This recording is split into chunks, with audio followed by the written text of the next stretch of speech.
কাশ্মীরের পর্যটন শহর পেহেলগাম প্রাকৃতিক সৌন্দর্যে মোড়া এক শান্তিপূর্ণ জনপদ, কিন্তু হঠাৎই সেখানে নামল মৃত্যুর ছায়া। বন্দুকধারীদের গুলিতে প্রাণ হারালেন অন্তত ২৬ জন, রক্তাক্ত হলেন আরও ১৭ জন। পর্যটকের ঠাসা সেই শহর যেন এক মুহূর্তেই রূপ নিল মৃত্যুকূপে। এই নৃশংস হামলার পর ভারত পাকিস্তান সম্পর্ক যেন ফের আগুনে ঘি পড়ার মতো হয়ে উঠেছে। চলছে পাল্টাপাল্টি দোষারোপ, কূটনৈতিক টানাপোড়েন ছড়িয়ে পড়ছে সীমান্ত থেকে আন্তর্জাতিক অঙ্গনে।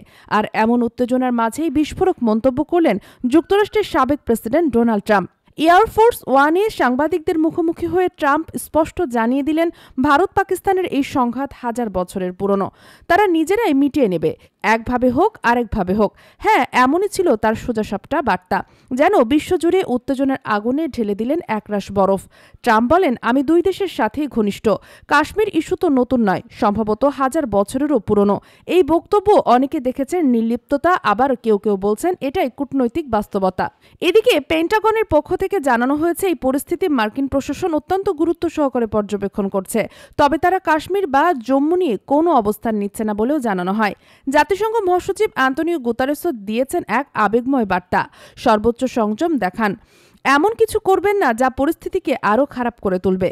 তবে কথা বলার পরও বাস্তবতা যেন ভিন্ন। জাতিসংঘের এই আহ্বানের কিছুক্ষণের মধ্যেই নিয়ন্ত্রণ রেখা বরাবর শুরু হয়ে যায় ভারত ও পাকিস্তানের সেনাবাহিনীর মধ্যে তীব্র গুলি বিনিময়। আজাদ জম্মু ও কাশ্মীরের প্রশাসনের পক্ষ থেকে নিশ্চিত করা হয়েছে, রাতভর চলে গুলি বিনিময়, তবে বেসামরিক এলাকায় গোলাগুলি হয়নি। এত কিছুর পরও থেমে থাকেনি পাল্টা পদক্ষেপ।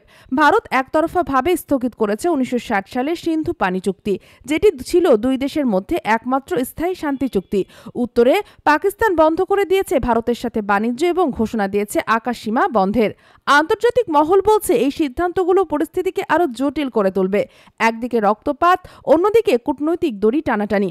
এই মুহূর্তে উপমহাদেশ যেন দাঁড়িয়ে আছে এক অস্থির মোড়ে, যেখানে ভবিষ্যৎ নির্ধারণ করবে পরবর্তী প্রতিটি পদক্ষেপ। পেহেলগামের রক্তাক্ত হামলার পর যে আগুন জ্বলছে তা এখন শুধু ভারত পাকিস্তান সীমিত নয়, তা ছড়িয়ে পড়েছে পুরো আন্তর্জাতিক মঞ্চে। প্রশ্ন উঠছে, কি আরেকটি যুদ্ধের আগমনী সংকেত, নাকি শেষমেশ ট্রাম্পের মতোই করেই বলে যাবে তারা নিজেরাই সামলে নেবে? এই উত্তেজনার শেষ কোথায় তা জানে না কেউ।